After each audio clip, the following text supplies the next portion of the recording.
यहां इतनी सारी माताएं बैठी है, सबके मंगलसूत्र की डिजाइन अलग अलग होगी। बोलो री जीजियो, सही है कि गलत है? सबके हाथ के चूड़े की डिजाइन अलग अलग होगी। बोलते जाओ जरा जल्दी से, सही है कि गलत है? ठीक है। पाँव में जो बिछुड़ी पहनी हो उसकी डिजाइन अलग अलग होगी। पाँव में जो पायल पहनी हो उसकी डिजाइन अलग अलग होगी। सिर पे जो चूनर पहनी हो उसकी डिजाइन अलग अलग होगी। 16 श्रृंगार जो तुमने अपने तन पर, अपने शरीर पर, सुहाग की जितनी वस्तुएं धारण करी है, चाहे बिंदी लगाई हो, नथनी पहनी हो, कुंडल पहना हो, मंगलसूत्र पहना हो, सबकी डिजाइन अलग अलग होती है। केवल 16 श्रृंगार में से एक श्रृंगार ऐसा है जिसकी डिजाइन नहीं बदली है, वो है मांग का सिंदूर, कुमकुम एक जैसा होता है।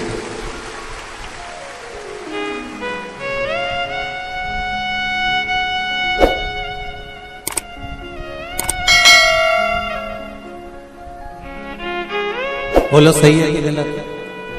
मांग का सिंदूर, मांग की कुंकू, मांग में लगने वाला कुमकुम, इसकी डिजाइन कितनी बदल गई लोगों की जिंदगी में। मंगलसूत्र की डिजाइन बदल गई, चूड़े की डिजाइन बदल गई, कुंडल की, नथनी की, बेंदा की, सब की डिजाइन बदली, टीकी की भी डिजाइन बदल गई, पर नहीं बदली तो मांग के सिंदूर कंकु की डिजाइन नहीं बदली, क्योंकि इस डिजाइन को तो परमात्मा ने छाप कर भेजा है, तो उसको बदलना भी मुश्किल है,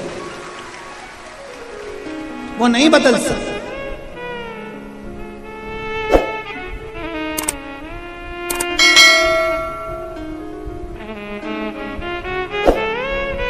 मंगलसूत्र के दाने एक बार निकल जाएंगे ना, चलेगा।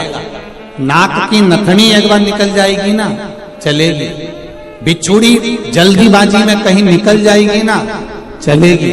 बिंदी कहीं निकल जाएगी ना, चलेगी। हाथ का चुड़ला कहीं निकल कर रखा गया ना, चलेगा। पर मांग का सिंदूर कभी भी मांग से नहीं निकलना चाहिए। ये शिव महापुराण की कथा। अब 16 श्रृंगार में से एक श्रृंगार ऐसा है मांग का सिंदूर जिसमें कोई भेद नहीं है। करोड़पति माता भी अपने सिर में लगाती है और एक सब्जी बेचने वाली भी अपने सिर में लगाती है। वो सिंदूर ने समानता बनाकर रखी। एक ब्राह्मण की घर की माता भी सिर पर लगा रही है, तो एक वैश्य के घर की माता भी सिर पर लगा रही है। एक क्षत्रिय के घर की माता भी सिर पर लगा रही है, तो एक शूद्र के घर की माता भी अपने सिर पर लगा रही है। सारा श्रृंगार पैसे के बल पर ऊंचा नीचा हो सकता है, मंगलसूत्र पैसे के बल पर ऊंचा नीचा हो सकता है, हाथ के चूड़े पैसे के बल पर ऊंचे नीचे हो सकते हैं, पांव की पायल पैसे के बल पर ऊंचा नीचा हो सकता है। केवल मांग का सिंदूर, कुमकुम, ये पैसे के बल पर ऊंचा नीचा नहीं होता। ये गरीब और अमीर सबकी समता बता देता है कि यहाँ सब बराबर हैं। मांग के सिंदूर के आगे, कुमकुम के आगे सब बराबर है। कितनी बड़ी बात रामचरितमानस में आती है। थोड़ा ध्यान लगाकर सुनना मेरे धान के कटोरे वालों सब। छत्तीसगढ़ वासी सबले बढ़िया, जम के बोलो जरा, सबले बढ़िया छत्तीसगढ़िया। तो मेरा छत्तीसगढ़ वालों से निवेदन है, और जितने लोग टीवी के माध्यम से कथा हैं और जितने लोग आस्था चैनल, फेसबुक, यूट्यूब के माध्यम से कथा सुन रहे हैं, अपने जीवन में एक बात उतार कर रखना रामचरितमानस की। रामचरितमानस में राम जी ने रावण की ओर देखा, लंका की ओर देखा, और लंका की ओर देखकर राम जी ने हनुमान जी को समझौता करने के लिए भेजा। जाओ हनुमान, जरा समझौता करना है रावण से। इतने में जामवंत अंगद और जितने बानर थे वो बोलते हैं प्रभु काय को समझौते की बात करते हो, मिटा देते हैं उस रावण को। देरी नहीं लगेगी, चुटकी भर में उस रावण को मिटा देंगे।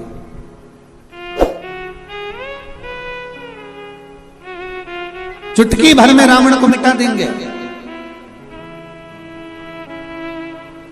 राम जी ने कहा रावण को मिटाना सरल है, पर मंदोदरी के मांग के सिंदूर को मिटाना कठिन है। जरा ध्यान दीजिए,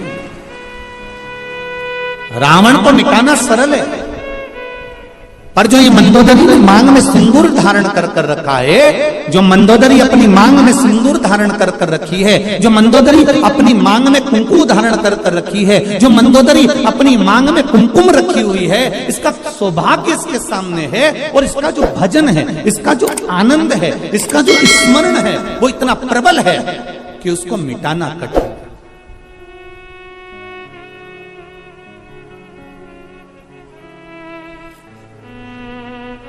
एक बात कहना चाहूंगा बहुत अच्छे से, आदरणीय गृह मंत्री जी हमारे यहाँ कथा में श्री ताम्रध्वज साहू जी यहाँ बैठे हुए हैं।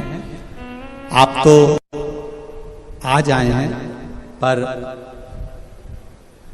आपके घर से जो बाईसा हैं, आपकी जो धर्मपत्नी है, हमारे लिए तो माता के तुल्य हैं। हमने देखा कल भी परसों भी 2 दिन से हम लगातार देख रहे हैं, कहीं के दूसरे मंत्री की अगर पत्नी होती ना तो 3 घंटा कथा में नहीं बैठती, पर हमने ये चीज देखी है कि वो 5 दिन की कथा में 2-3 दिन लगातार कथा का रसतत्व ग्रहण कर रहे हैं। हम कहना चाहेंगे संपूर्ण विश्व के सनातनियों को एक बात बताना चाहेंगे कि पति जब घर से बाहर निकलता है, पति जब अपना घर छोड़कर किसी मार्ग की ओर आगे बढ़ता है, तो उसके साथ में धर्म पत्नी भले साथ नहीं रहती हो, पर उसके मांग में जो सिंदूर रहता है ना, उसकी चमक पति के साथ हर पल रहती है। ये निश्चितता,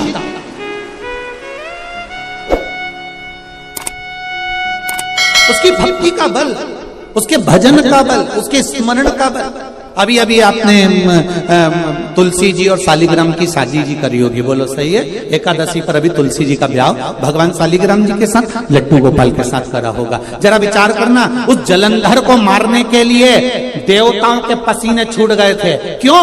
क्योंकि वृंदा के माथे का जो कुमकुम था, वृंदा के माथे का जो सिंदूर था, वो बड़ा प्रबल था, इसलिए जलंधर को मारना कठिन पड़ रहा है।